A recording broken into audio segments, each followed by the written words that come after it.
소장입니다. 23년도 5월 부동산 소식을 전해드리도록 하겠습니다. 23년 6월 1일, 5월을 하루 지난 6월 1일인데요. 오늘로써 공식적으로 코로나가 종식이 됐습니다.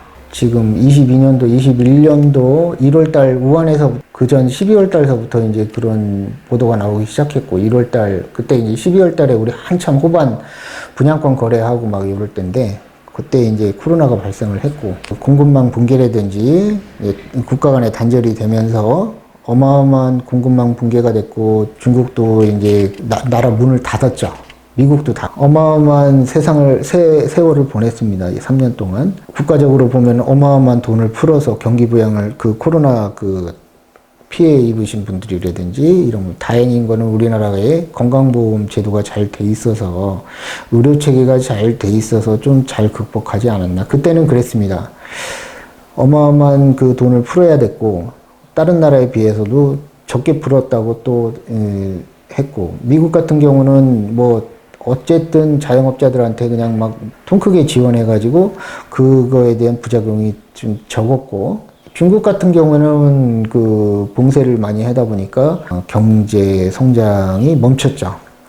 리오프닝을 했는데도 불구하고 부양에 대한 효과가 아직은 덜 나타나고 있고, 저희 나라 같은 경우는 이제 거의 지나면서 오늘 기준으로 WTO에서는 WTO가 아니고 WHO 여기서는 이미 한두 달 전에 종식됐다 이렇게 발표를 했었고, 어쨌건 코로나가 종식이 됐습니다. 그동안에 많이 고생하신 분들도 많았고, 특히 우리 의료계에 종사하시는 의사들, 또 간호사들, 요즘에 간호사법 때문에 시끄러운데 엄청난 고생을 했죠. 한번 뒤를 돌아다 보세요. 그분들이 얼마나 고생을 했는지 그때 처절하게 고생했습니다.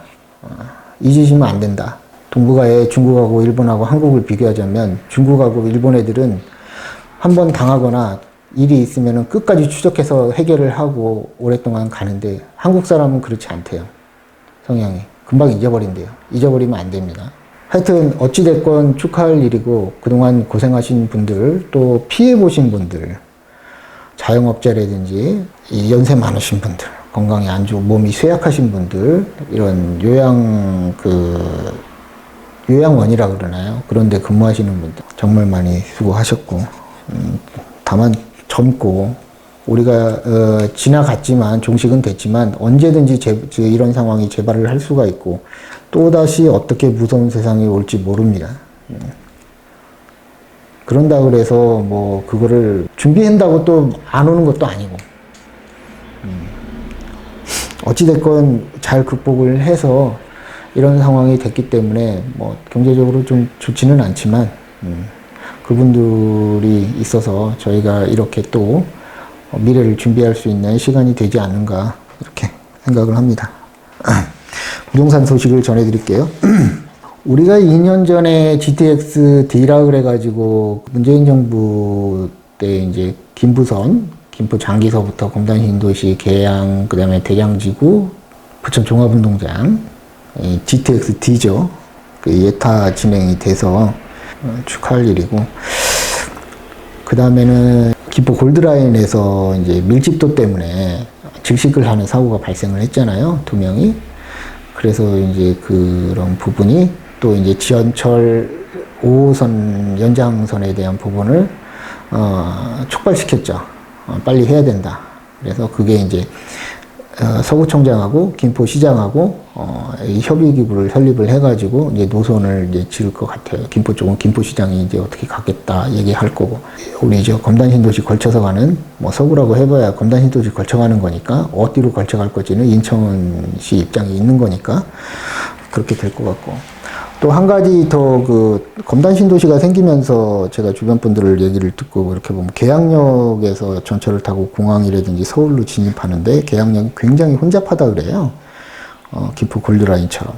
그 부분은 또 전철 9호선 연장에 대한 좀 앞당기겠죠. 충격을 가하겠죠. 5호선처럼.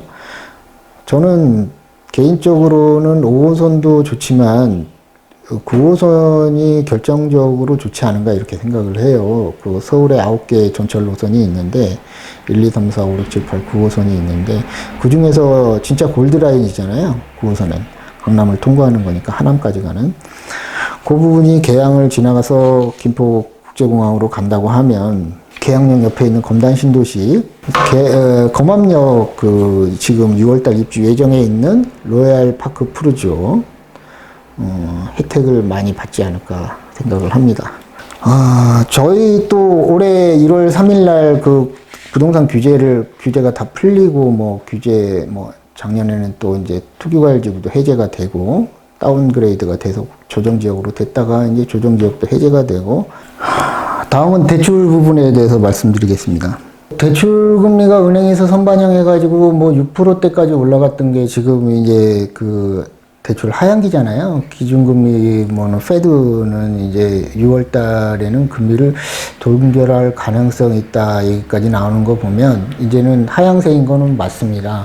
미국 기준금리가 5.5%인가요? 그렇게 된 걸로 알고 있는데 한국은 3.5%고 6월 달에 이제 페드 금리 결정이 있는데 FOMC가 있는데 지금 추세로 가면 미국은 동결로 이번 아니면은 다음까지는 동결로 갈 것 같고 다음서부터는 이번 6월 달이나 다음서부터는 제가 저번 달에 한국은행 금리 인하할 것 같다 그랬는데 미국 금리가 동결로 가게 되면 인상이 아니고 동결로 가게 된다고 하면 한국은행은 제가 봤을 때는 금리 인하 쪽으로 갑니다.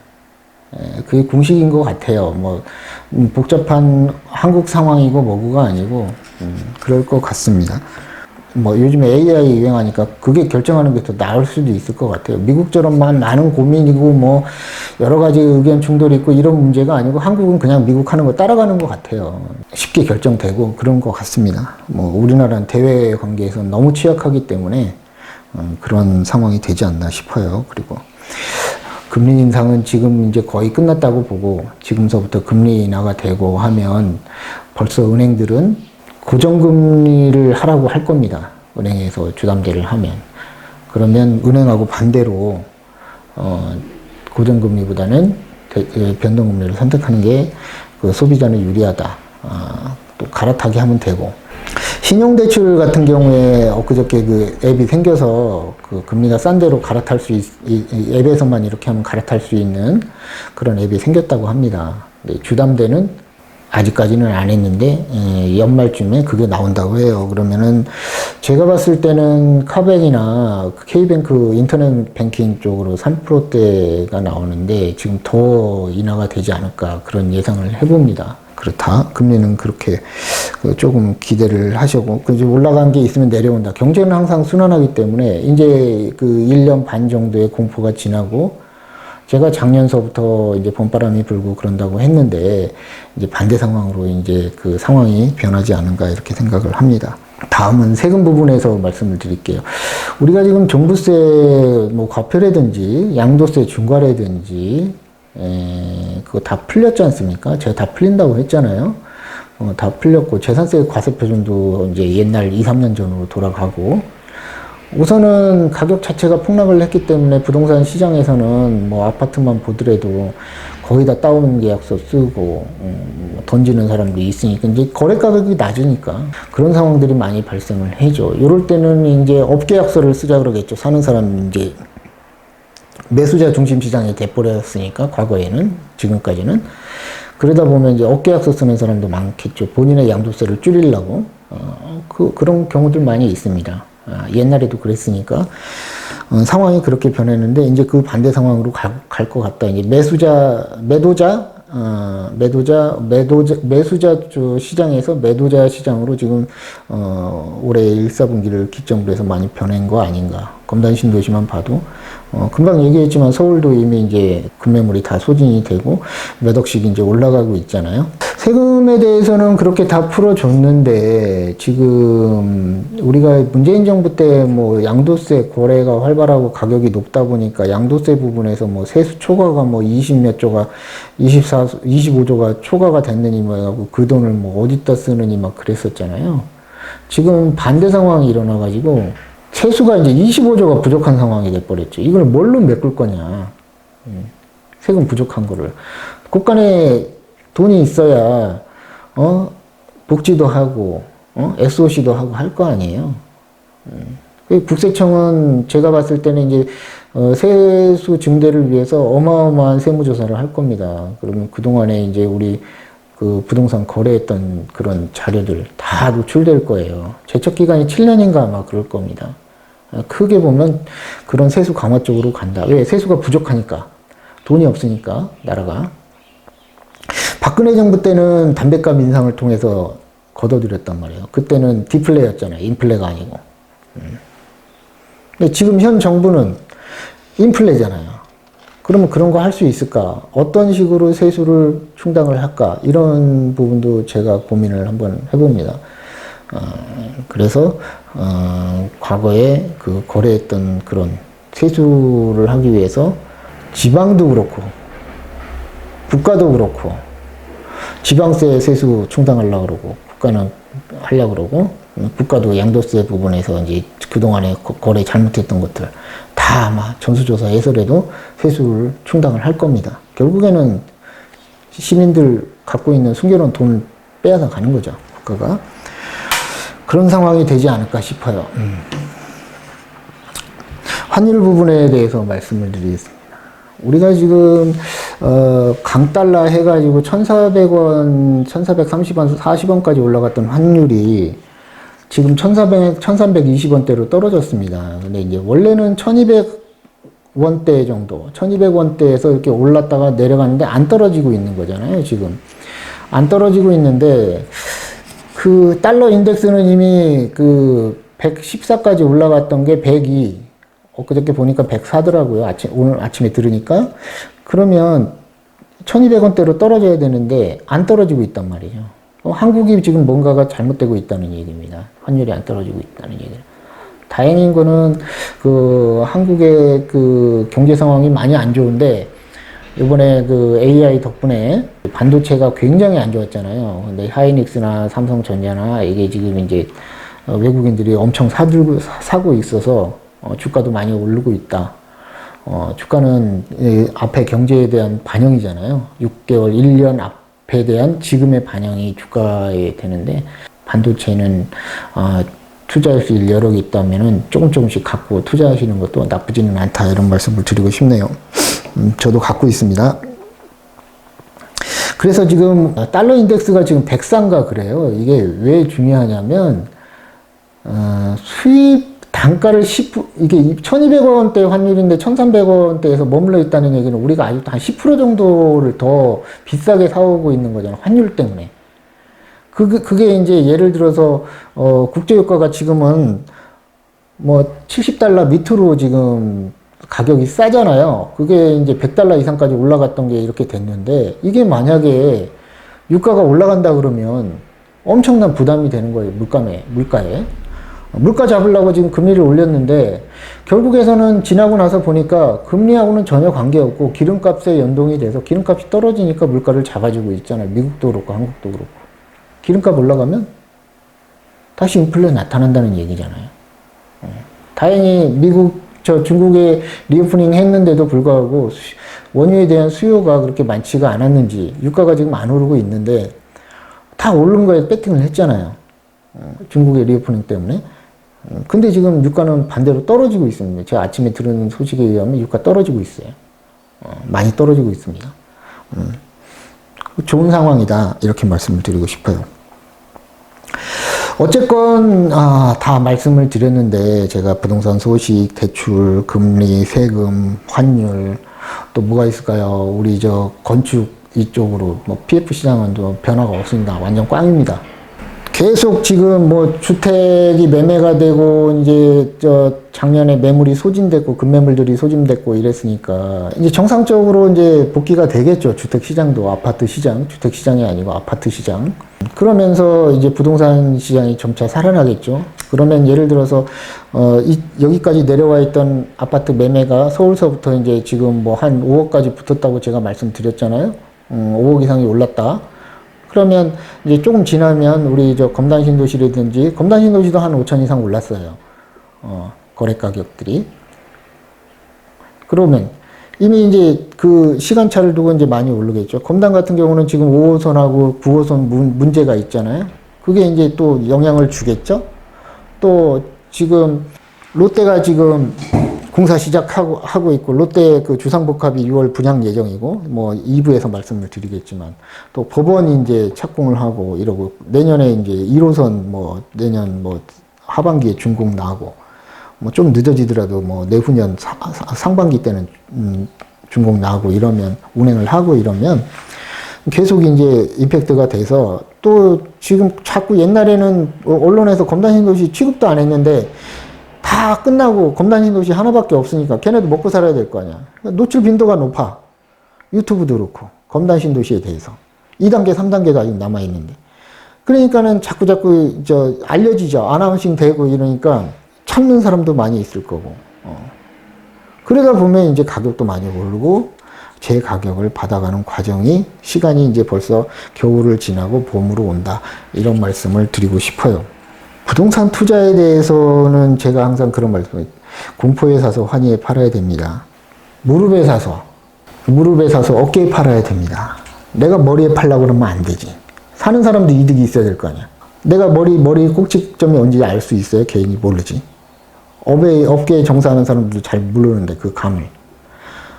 무릎에 사야지. 바닥에 살라 그래. 그 바닥이 어딘지 아냐고. 개인이. 모르죠.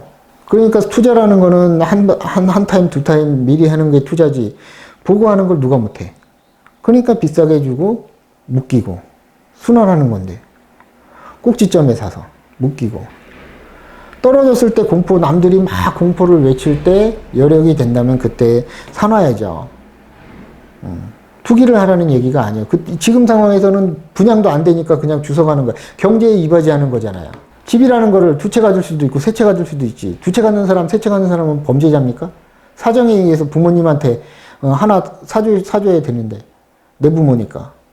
나중에 상속 문제가 있으니까 내 이름으로 그냥 하되 어머님 살 수 있게, 내 가족 살 수 있게, 내 아파트니까 나중에 팔면은 오르니까. 그런 경우들도 굉장히 많아요. 또 임대해놓고 임대 수익하려고 아파트 살 수도 있고. 그게 죄는 아니잖아. 투자를 한 타임, 두 타임 앞에서 해야 되는데, 한 타임, 두 타임 앞에서 하기가 힘들죠, 아마추어들은. 투자를 많이 해보신 분들은 공포에 사시고, 작년에 우리 검단신도시 아파트 매수하신 분들은 아마 1년만 지나면 벌써 제 얘기가 무슨 말을 하는지 벌써 느끼실 거예요. 하여튼 아파트가 됐든 뭐가 됐든 투자를 많이 하셔야 된다. 제가 여기 와 있는 이유도 그 앞을 보고 와서 투자를 하는 겁니다. 예를 들어서 여기 공항 발표된다고 발표 문제 해버려요. 그 다음에 투자할 수 있어? 없어요. 엊그저께 여기 제가 말씀드렸지만 용인에다가 삼성이 300조 투자한다 그러잖아요. 그 기업이 돈도 없는데 반도체도 안 팔리는데 왜 투자를 하겠습니까? 미래를 보고 하는 거죠. 반도체가 얼마나 중요해요. 전쟁을 승패를 좌우할 만큼 중요해져 버렸잖아요. 이라크 전, 우크라이나 전 때 왜 러시아가 고전합니까? 반도체 때문에 고전하는 거 아니에요. 제일 먼저 막았잖아. 중국 왜 반도체 안 주려고 그래? 첨단 그 반도체를. 나중에 전쟁이 일어나면 걔네들이 써먹잖아요. 그래서 안 줄 수도 있는 것 같다는 개인적인 생각을 합니다. 반도체 뭘로 수출합니까? 비행기로 수출해요. 배로 수출하는 거 없어요. 다 비행기로, 이제 투자를 많이 해놨단 말이야. 나중에 이제 어마어마한 투자해가지고 생산을 하는데 다 보내줘야 될 거 아니야. 배달을 해줘야 될 거 아니야. 뭘로 배달합니까? 비행기로 웨어로 배달한단 말이야. 여기 바로 밑에, 여기 바로 2km 위에는 현대기아차 연구소가 있고, 화성에, 제가 있는 곳에서. 바로 밑에는 2km 밑에는 기아차 화성공장이 있어요. 화성공장에 어마어마하게 세계에서 제일 큰 전기차 공장을 짓는다고 합니다. 엊그저께 대통령 왔다 갔어요. 차는 뭐예요? 다 반도체예요, 전장. 옛날, 우리가 뭐 엔진 시동 걸고 이런 거, 앞으로 차 그런 거 안 됩니다. 지금서부터 차 사시는 분은 웬만하면 전기차 사시는 게 맞는 거예요. 제가 전기차, 와이프는 아이오닉 6, 저는 모하비 끌고 다니는데, 모하비 끌기가 싫어요. 어마어마하게 다릅니다. 가격, 뭐, 유지비, 뭐, 이런 거를 떠나서 어마어마하게 달라요. 편리하고. 그러니까 그 마이너스가 몇 조씩 마이너스가 나더라도 어쩔 수 없이 가야 되는 길이라고 뭐 GM이고 뭐 포드고 현대고 그렇고 전기차 만드는 거예요. 기업이 왜 만들겠습니까? 뭐 내연차가 물론 좋기야 좋지. 전혀 다른 개념이에요, 전기차하고는. 뭐 겨울에 또 한 30% 데미지 있더라고, 배터리. 420km 가는데 여름에는 이렇게 좋을 때는 460km까지 나와요. 뭐 듀얼 모터 해가지고 풀업으로 했기 때문에. 싱글 모터 같은 경우는 500km 이상 나온다고 하더라고.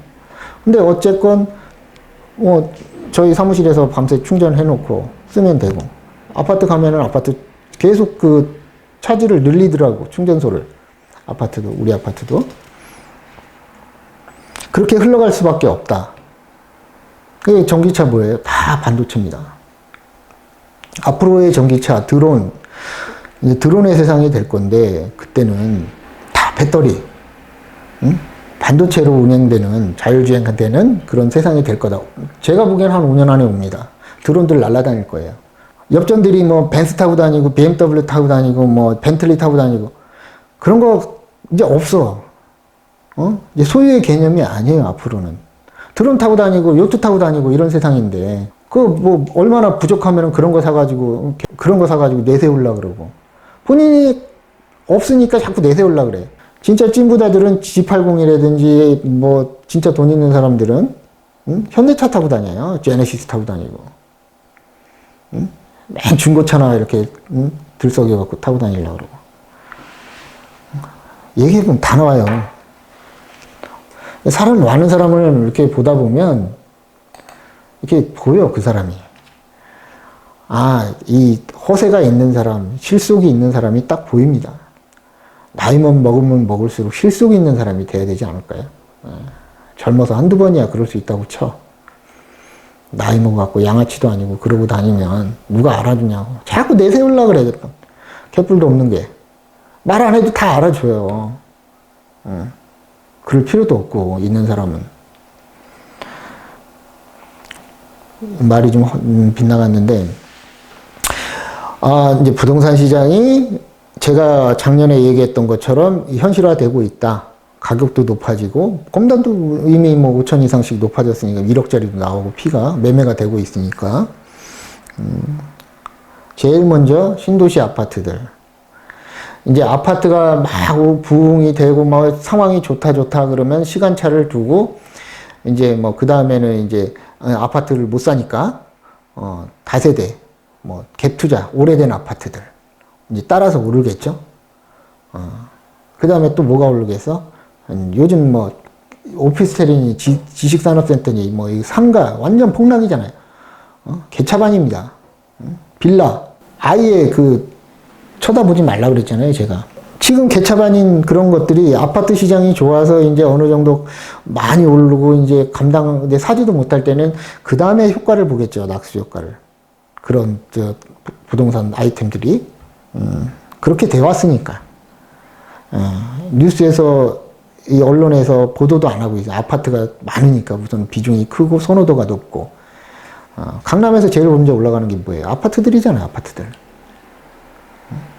검단 신도시도 그렇고. 어쨌건 투자를 할 때는 조금은 저가 얘기하는 게 틀릴 수도 있지만 뭐 부동산 시장의 폭락을 얘기하고 올라가고 있는데 무슨 폭락을 얘기해. 그거를 뭐 수치화해서 데이터를 갖고 하면 안 된다 그러고 그 심리란 말이에요. 심리. 사람의 심리. 80억이 간다 그러는데 압구정 현대가 그거 살 사람 없을 것 같아? 살려고 덤비지? 한국 사람만 덤벼요. 지방에 있는 자산가들도 덤비지. 또 중국 애들도 덤비고 미국 애들도 덤빈단 말이에요. 좁게 보지 말고 넓게 봐야지. 글로벌 시대니까. 중국 애들이 와갖고 아파트 5개 통째로 사가는 것도 나는 경험했단 말이에요. 그 중국은 다 나쁘냐? 좋은 데는 좋을 거 아니야. 도구마를 갖고 보지 말고 한 바퀴 두 거풀 꺾어서 이럴 때는 양극화가 일어나는데 아파트는 그래도 괜찮다. 신도시는 괜찮다. 제일 먼저 올라간다. 이상입니다.